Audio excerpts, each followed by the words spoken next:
4 mots, attribués à des sources s'exprimant auprès d'un journal espagnol, circulent actuellement dans tout le monde catholique.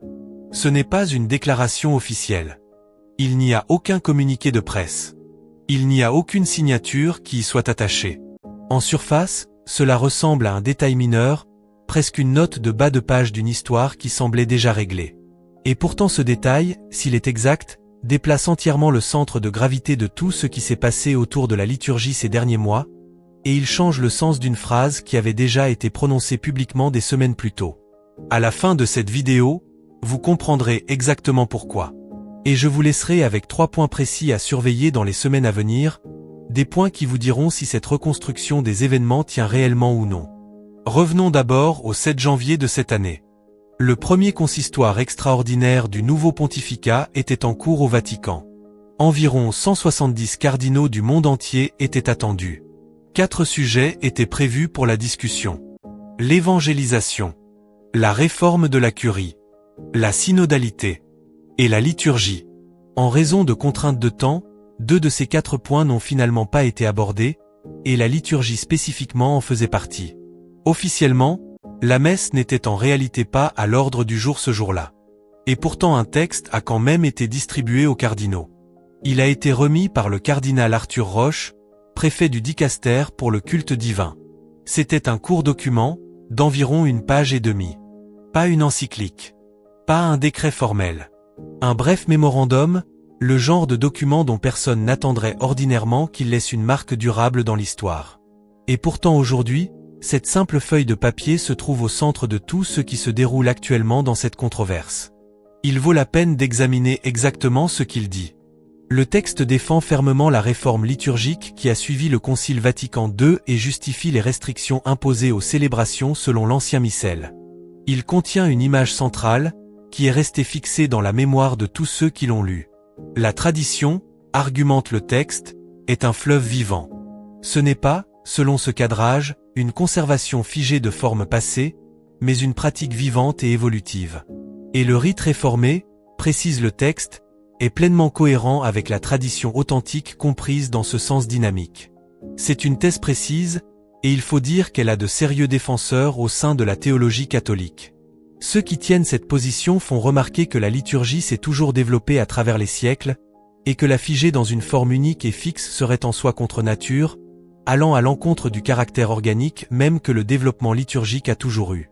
En résumé, ce que nous avions à ce consistoire était un document du préfet du Dicaster pour la liturgie, exposant la position de son propre office. Controversé, comme tout le reste entourant ce sujet, mais entièrement dans les limites de son propre mandat institutionnel. Passons maintenant au 2 août. Le journal espagnol La Razón a publié une reconstruction des événements qui renverse la manière dont ce même document de janvier a été compris depuis lors. Selon le reportage du journal, ce texte n'était pas une initiative propre du cardinal Roche. Il a été rédigé, selon ce récit, à la demande explicite du pape lui-même. Et ce n'est pas tout.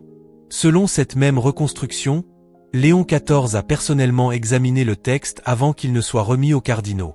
Et c'est là qu'entre en scène la phrase de 4 mots, attribuée à des sources du Vatican, et qui a maintenant fait le tour du monde catholique entier. Il n'a rien changé. Le journal ajoute un détail supplémentaire concernant le but derrière cette distribution. Elle était destinée, selon le reportage, à clarifier la position du nouveau pape sur cette question précise devant les cardinaux assemblés. Un moment de prudence est nécessaire ici, car la précision importe énormément dans une histoire comme celle-ci. Ce à quoi nous avons affaire est une reconstruction journalistique fondée sur des sources anonymes, non un document publié ou une déclaration officielle du Vatican. Rome n'a pas confirmé ce récit. Au moment de cet enregistrement, aucun document signé n'existe qui attribue formellement ce texte à la volonté propre du pape. Cela doit être gardé clairement à l'esprit tout au long de ce qui suit. En fait, certains observateurs ont déjà critiqué cette approche journalistique spécifique par principe. Attribuer publiquement à un pape une décision qu'il n'a pas personnellement et formellement communiquée, argumente ces critiques, lui retire effectivement un espace qui lui appartient proprement et exclusivement. C'est une objection sérieuse et elle mérite d'être notée ici honnêtement. Car même si cette reconstruction particulière s'avérait finalement inexacte dans ses détails, le préjudice sous-jacent existerait déjà de toute façon, puisque des paroles et des intentions auraient été attribuées au pape qu'il n'a jamais réellement énoncées lui-même. Cela dit, il n'est pas difficile de comprendre pourquoi ce reportage précis a généré l'impact qu'il a eu, car il répond directement à une question qui était restée véritablement non résolue pendant des semaines. Vous vous souviendrez que quelques jours plus tôt, le cardinal Roche a déclaré publiquement que le pape ne modifierait pas les restrictions existantes, une prédiction qu'il a présentée avec le ton d'une certitude établie. Et vous vous souviendrez de la réponse spécifique venue de l'archevêque de San Francisco, récemment nommé au tribunal suprême de l'Église. Je ne sais pas dans quelle mesure il connaît réellement l'esprit du Saint-Père. Cette phrase laissait ouverte la possibilité réelle que Roche interprétait incorrectement les intentions du pape, que le pape pourrait véritablement avoir quelque chose de différent à l'esprit. Et un grand nombre de personnes, espérant exactement ce résultat, se sont accrochées à cette possibilité précise. La reconstruction espagnole, si elle est exacte, ferme définitivement cette porte. Il n'y aurait plus aucune distance significative entre le préfet et le pape, puisque le texte lui-même aurait été demandé et examiné par le pape personnellement. C'est précisément pourquoi 2 mots rapportés dans un journal portent plus de poids que 10 communiqués de presse officiels combinés. Cette reconstruction n'établit aucune nouvelle règle par elle-même. Ce qu'elle fait, c'est modifier fondamentalement l'interprétation de tout ce qui s'est déjà produit jusqu'à ce point. Il y a aussi un détail précis que de nombreux observateurs ont remarqué et qui mérite d'être clairement mis en lumière. La liturgie, ce jour précis de janvier, avait officiellement été exclue des sujets en discussion, en raison d'un simple manque de temps disponible. Et pourtant un texte concernant spécifiquement la liturgie a quand même trouvé son chemin jusque dans les mains des cardinaux assemblés. Il leur a été distribué sans aucune discussion accompagnante, et il abordait un sujet qui, officiellement parlant, n'était même pas à l'ordre du jour de ce jour-là dès le départ. Le jour même où la reconstruction de * la raison * a été publiée, 2 développements supplémentaires ont émergé indépendamment. Aucun ne constitue une réponse directe au document de janvier lui-même, mais leur timing, arrivant le jour exact du reportage du journal, a attiré l'attention de pratiquement tous ceux qui suivent de près cette histoire. Le premier vient du cardinal Robert Sarra, qui s'est exprimé auprès d'un journal italien le 2 août. Son diagnostic de l'état actuel de l'Église est sévère, délivré avec le genre de franchise qui a caractérisé ses interventions publiques pendant des années. L'Église, du moins en Occident, dit-il, traverse une période de grande difficulté, frôlant une véritable confusion, à travers des questions doctrinales, morales et disciplinaires simultanément. Il réserve un langage encore plus fort spécifiquement à la question de la liturgie. Il décrit comme des tragédies, voire comme de véritables péchés, le fait que quelque chose ressemblant à une guerre soit actuellement en cours, et que des conflits violents fassent rage au sein de l'Église sur ce sujet précis. Puis vient la phrase centrale, celle qui à elle seule justifierait l'existence de toute cette vidéo. Personne, déclare Sarra, n'a d'autorité sur les rites qui découlent de la propre histoire séculaire de l'Église. Et il ajoute une clarification supplémentaire et également énergique. Les rites ne peuvent pas être arbitrairement abolis, et personne ne peut simplement déclarer d'un jour à l'autre qu'un rite n'existe plus. Sa proposition concrète est explicite et sans ambiguïté. Revenir à * Summorum Pontificum *, le document émis par Benoît XVI qui autorisait les 2 formes liturgiques simultanément, laissant les fidèles eux-mêmes libres de choisir entre elles selon leurs propres besoins spirituels véritables. Il faut le dire honnêtement et en toute équité que Sarra ne s'aligne pas simplement entièrement avec un côté de ce différent sans qualification. Il reconnaît explicitement que certains excès parmi certains défenseurs de la forme liturgique plus ancienne peuvent être en partie expliqués, bien que non excusés, par les abus liturgiques répandus qui se produisent ailleurs dans le rite réformé, des abus qui sont restés largement non traités par les autorités même qui insistent maintenant sur une uniformité stricte autour de la forme plus récente. La deuxième voie vient d'Irlande, où Mgr Athanasius Schneider prêche actuellement à la suite d'un récent voyage à travers l'Afrique. Dans son homélie prononcée le 2 août à Limerick, il a déclaré que préserver le précieux trésor de la liturgie traditionnelle fait partie intégrante de la préservation du dépôt de la foi elle-même, traitant les deux comme inséparables l'un de l'autre plutôt que comme des préoccupations séparées et potentiellement concurrentes. Il a ajouté un avertissement historique d'un poids considérable. L'histoire a démontré 1000 fois, a-t-il dit, que rien n'est plus dangereux pour une religion que l'ingérence dans sa propre liturgie. De ce genre d'ingérence, a-t-il continué, naît le mécontentement, ainsi que le désordre et la division.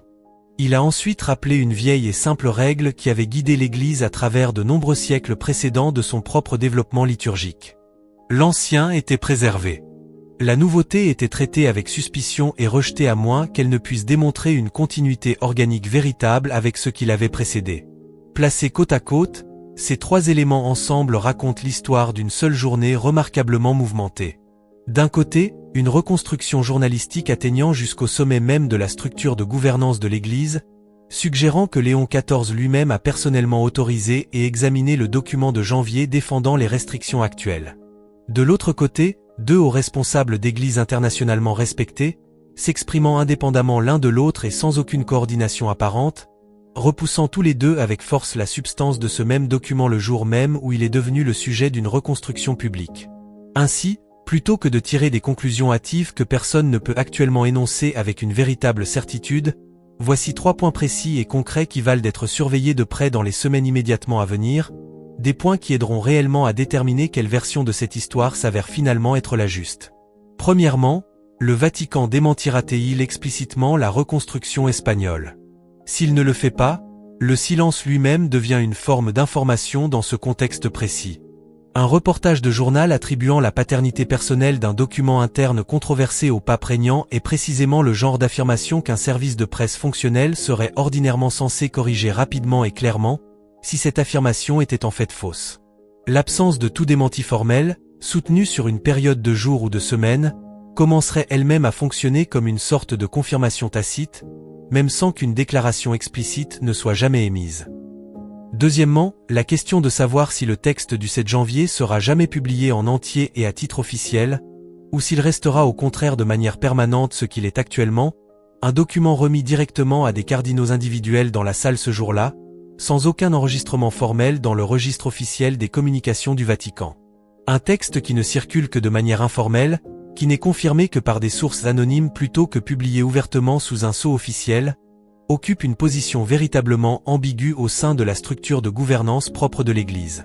Il porte un poids pratique réel, puisqu'il a clairement façonné ce que le cardinal Roche a ensuite dit à tablé avec une telle confiance apparente. Mais il manque du genre d'autorité formelle et citable qui permettrait qu'il soit correctement pesé, examiné et auquel on répondrait par des théologiens, des canonistes et des évêques travaillant à travers les canaux normaux de l'Église pour aborder exactement ce genre de différends. Troisièmement, d'autres cardinaux s'exprimeront-ils publiquement dans les jours immédiatement suivant cette reconstruction, et sur quel ton spécifique choisiront-ils de le faire? Ce troisième point peut en fait être le seul indicateur le plus fiable disponible pour déterminer si toute cette affaire est véritablement close, exactement comme le suggérerait la phrase de 4 mots rapportée par la raison astérisque, ou si elle demeure en fait considérablement plus ouverte et contestée que ne l'implique cette phrase. Si le cardinal Sarah et Mgr Schneider s'avèrent être des voix isolées, offrant un commentaire que d'autres cardinaux déclinent discrètement d'écho ou de renforcer dans les semaines qui suivent, ce schéma précis suggérerait que la reconstruction de la raison astérisque a capturé avec exactitude où cette affaire particulière se trouve actuellement et définitivement. Mais si d'autres cardinaux, évêques et canonistes continuent de se manifester dans les jours à venir, que ce soit pour renforcer les préoccupations spécifiques de Sarah et Schneider ou pour offrir leurs propres objections indépendantes à la manière dont tout ce processus s'est réellement déroulé, ce schéma suggérerait au contraire la conclusion opposée. Que cette affaire demeure très vivante, indépendamment de ce que tout reportage de journal fondé sur des sources anonymes se trouve prétendre à propos d'une conversation privée qui aurait prétendument eu lieu à l'intérieur d'un consistoire de janvier dont le monde catholique plus large ne savait presque rien jusqu'à cette semaine. Il y a un schéma plus large qui mérite d'être nommé ici également, un schéma qui relie ce document spécifique de janvier à tout ce que cette chaîne a déjà couvert de manière extensive concernant les propres déclarations publiques du cardinal Roche et leur réception parmi les fidèles catholiques plus larges. Roche a, à de multiples occasions au cours des années récentes, offert une justification théologique spécifique et cohérente des restrictions sur l'ancienne messe, centrée sur l'affirmation selon laquelle la théologie de l'Église a véritablement changé depuis le Concile Vatican II, et que la forme liturgique plus ancienne, aussi vénérable et aussi chérie qu'elle soit par ceux qui en ont été formés, n'exprime plus adéquatement cette compréhension théologique changée. Ce n'est pas un détail mineur ou périphérique enfoui quelque part dans son commentaire public. Cela a été, à travers de multiples interviews s'étendant sur plusieurs années maintenant, le cœur réel et constamment déclaré de sa propre justification pour maintenir et même resserrer des restrictions que de nombreux évêques, cardinaux et fidèles ordinaires à travers le monde ont trouvé véritablement difficile à réconcilier avec la propre affirmation de l'Église d'enseigner un dépôt de foi unique et immuable reçu une fois pour toutes des apôtres. Si le document de janvier que le cardinal Roche a personnellement distribué aux cardinaux assemblés reflète et formalise en fait ce même cadre théologique sous-jacent, construit autour de l'image spécifique de la tradition comme un fleuve toujours changeant plutôt que comme un héritage fixe et stable fidèlement gardé et transmis intact d'une génération à l'autre, alors la question de savoir si Léon XIV a personnellement autorisé et examiné ce texte devient considérablement plus lourde de conséquences qu'une simple question de procédure bureaucratique interne du Vatican.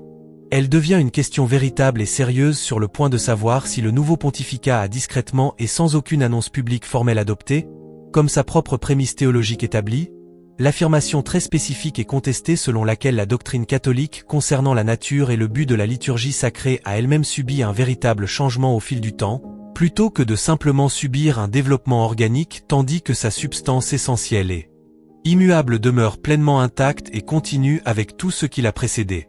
Cette distinction importe énormément, et elle mérite d'être énoncée avec une réelle clarté plutôt que d'être glissée ou brouillée pour le bien de la commodité narrative. La théologie catholique a toujours permis et même activement encouragé le développement organique de la doctrine à travers le temps, un processus par lequel l'Église en vient à comprendre plus pleinement et à articuler plus précisément des vérités qui étaient toujours véritablement présentes, même si seulement implicitement, au sein du dépôt original de foi qu'elle a reçu directement des apôtres. C'est une affirmation théologique entièrement différente de l'assertion selon laquelle la théologie réelle de l'Église a changé dans un sens plus fondamental, que ce que l'Église a cru et enseigné au cours des siècles précédents ne correspond plus adéquatement à ce qu'elle croit et enseigne aujourd'hui. Le premier cadre, le développement organique qui s'appuie fidèlement sur ce qui l'a précédé, est parfaitement orthodoxe et a de profondes racines dans une réflexion théologique catholique sérieuse. Remontant à des figures comme Saint Vincent de Lérins, et bien plus tard, John Henry Newman.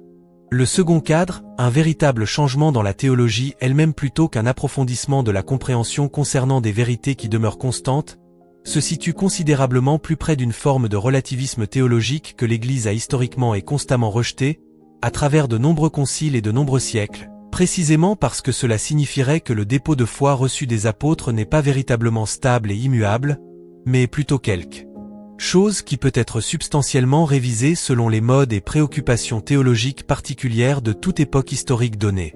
Les propres déclarations publiques du cardinal Roche, examinées honnêtement et sans aucun adoucissement charitable appliqué purement pour le bien de la déférence institutionnelle, ont constamment penché vers ce second cadre, considérablement plus troublant théologiquement, plutôt que vers le premier et pleinement orthodoxe. Lorsqu'il déclare clairement que la théologie de l'Église a changé, et que la messe traditionnelle par conséquent n'exprime plus cette théologie prétendument nouvelle, il ne décrit pas un développement doctrinal organique dans un sens théologique reconnaissable. Il décrit une rupture théologique réelle et substantielle, localisée spécifiquement au Concile Vatican II et dans les réformes qui l'ont immédiatement suivi, une rupture suffisamment sérieuse et lourde de conséquences pour rendre une forme liturgique entière, célébrée sans controverse significative à travers quelques 15 siècles de culte catholique ininterrompu, non plus pleinement adéquate pour exprimer l'autocompréhension théologique actuelle et prétendument supersédente de l'Église. C'est précisément l'affirmation sous-jacente que l'intervention du cardinal Sarah le 2 août contredit directement et avec force. Personne, insiste Sarah, n'a l'autorité de déclarer qu'un rite découlant organiquement de la propre histoire séculaire de l'Église n'existe tout simplement plus, ou qu'il est en quelque sorte devenu théologiquement obsolète de cette manière particulière.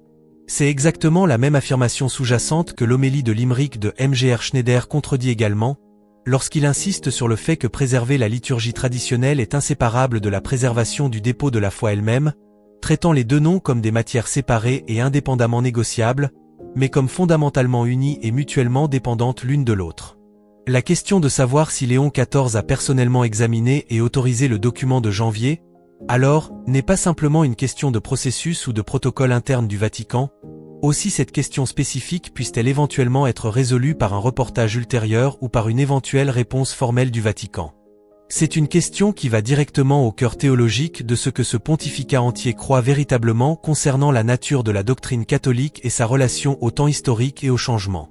Si la reconstruction de * la raison * est exacte, Et si le pape a véritablement examiné et personnellement approuvé un document construit autour du cadre théologique spécifique que le cardinal Roche a publiquement articulé à de multiples occasions séparées, alors la phrase de 4 mots attribuée à des sources du Vatican, « Il n'a rien changé », porte un poids considérablement plus lourd qu'une simple affirmation factuelle concernant une pièce spécifique de paperasse interne du Vatican. Elle suggérerait, au minimum, que les prémices théologiques sous-jacentes aux restrictions actuelles sur la messe traditionnelle jouissent maintenant de l'approbation personnelle et réfléchie du pape régnant lui-même, plutôt que de représenter seulement la position institutionnelle particulière d'un préfet de dicaster parmi plusieurs perspectives véritablement concurrentes qui demeurent activement contestées au sein de la structure de gouvernance propre de l'Église. Mais il faut le redire une fois de plus, avec la même clarté et la même prudence nécessaire offerte dès le tout début de cette vidéo, que cela demeure, tel que se présentent actuellement les choses, une reconstruction journalistique reposant entièrement sur des sources anonymes. Elle n'a pas été formellement confirmée par le Vatican. Elle n'a pas non plus été formellement démentie par le Vatican. Et les 3 points spécifiques exposés plus tôt dans cette vidéo, la présence ou l'absence d'un démenti officiel, la publication éventuelle ou la circulation informelle continue du texte de janvier lui-même, et le schéma spécifique des réactions cardinalices et épiscopales ultérieures dans les semaines immédiatement à venir représentent ensemble le chemin le plus fiable disponible vers la détermination, avec une confiance véritable plutôt qu'une spéculation prématurée, de quel récit spécifique de ces événements reflète réellement ce qui s'est passé, et plus important encore, ce qu'il révèle véritablement sur l'endroit où ce pontificat se trouve actuellement et réellement sur une question qui continue de toucher la vie spirituelle d'un grand nombre de catholiques fidèles à travers le monde entier. Notez soigneusement ces 3 points spécifiques, et revenez à cette même histoire dans environ un mois. Ce seront les faits observables réels, non une quelconque interprétation offerte aujourd'hui, y compris l'interprétation offerte tout au long de cette vidéo particulière, qui révéleront finalement quelle reconstruction de ces événements s'avère véritablement être la juste et exacte. Qu'en pensez-vous? Laissez un commentaire ci-dessous. Amen. Que Dieu vous bénisse.